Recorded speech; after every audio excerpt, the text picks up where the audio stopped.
Hi, I'm Dave Epstein. Welcome to this edition of Growing Wisdom, and I want to talk about Mandevilla, just a wonderful flowering vine that is fantastic for full sun, especially in containers all summer long.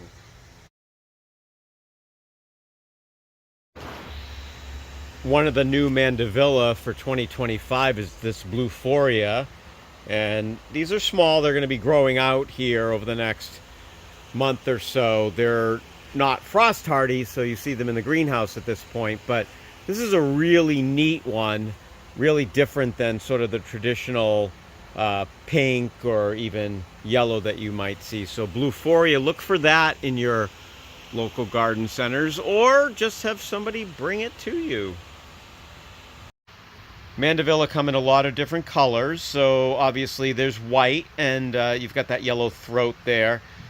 These will grow pretty quickly and twine around some support, so you can see how they're growing. They get that twine, and there's a bloom about to come out on the white one.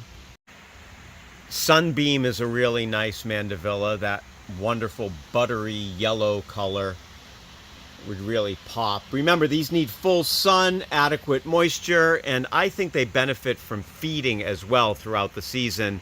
Give them plenty of support. They can grow really tall. Fire Up Orange is a smaller flower, but it doesn't matter that it's small because it certainly will pop in any container. All right, so Mandevilla, remember blue foria. We're thanking the folks here at Barry's Greenhouses in Medway, Massachusetts. They have this great plant. Now, this is wholesale, but look for it at your favorite garden center or talk to your favorite landscaper. See if you can get this one. This is a really neat one for the upcoming season. For Growing Wisdom, I'm Dave Epstein.